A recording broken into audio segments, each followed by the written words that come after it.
అనకాపల్లి జిల్లా చోడవరం మండలం గోవాడలో భారీ చోరీ జరిగింది. ఇంట్లో ఎవరూ లేని సమయంలో గుర్తు తెలియని వ్యక్తులు చోరీకి పాల్పడ్డారు. ఇక ఇంట్లో ఎవరూ లేని సమయంలో ఇంట్లోకి చొరబడ్డారు. మెయిన్ గేటు తాళం పగలగొట్టి లోపలికి ప్రవేశించిన దుండగులు ఇంట్లో ఉన్న బీరువాలను పగలగొట్టి అందులో ఉన్న సుమారు 30 తులాల బంగారం, 2 కిలోల వెండి ఆభరణాలు, నగదును అపహరించారు.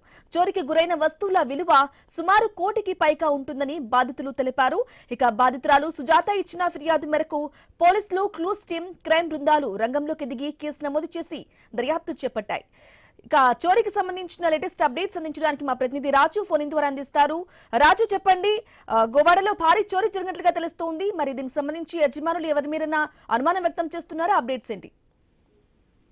ఏదైతే చోడవరం మండలంలో గోవాడలో చోటు చేసుకున్నటువంటి భారీ చోరీకి సంబంధించి అయితే పోలీసులు ఇప్పటికే క్లోజ్ టీమ్ తో ఆ రంగంలోకి దిగి ఆధారాలు అయితే సేకరించడం జరిగింది. ఎవరైతే బాధితులు సుజాత తన తమ్ముడితో ఇద్దరు కూడా ఇంట్లో లేని సమయంలో ఈ చోరీ జరిగినట్టయితే గుర్తించడం జరిగింది. వాళ్ళు ఆ వ్యక్తిగత పనుల మీద అయితే విశాఖపట్నం వెళ్ళినప్పుడు రాత్రి గుర్తు తెలియని వ్యక్తులు ఇంట్లోకి చొరబడి ఆ ఇంట్లో బీరువాలో ఉన్నటువంటి నగదు, బంగారం, ఇతర వెండి ఆభరణాలు కూడా దోచుకుపోయారని చెప్పి కూడా బాధితులు అయితే పోలీసులు ఫిర్యాదు చేయడంతో పోలీసులు అయితే రంగ ప్రవేశం చేసి క్లోజ్ టీమ్ తో ఆధారాలు అయితే సేకరించారు. అయితే ఎవరు చోరీకి పాల్పడ్డారు, ఇంత భారీగా చోరీకి పాల్పడిన ముఠాలు ఏమున్నాయి, ఈ తరహా దొంగతనాలు చేసినటువంటి గత కేసులు ఎవరో ఏమున్నాయి అనేది కూడా దాని విచారణ చేపట్టి దొంగల్ని పట్టుకునే పనులు అయితే పోలీసులు ఉన్నారని చెప్పుకోవచ్చు. సుమారు ₹1 కోటి వరకు కూడా ఈ దొంగతనంలో పోయినట్టుగా అయితే తెలుస్తుంది. దీనికి సంబంధించి కూడా పోలీసులు అయితే విచారణ చేపట్టి ఆ దొంగలను గుర్తించే పనిలో ఉన్నారని చెప్పుకోవచ్చు.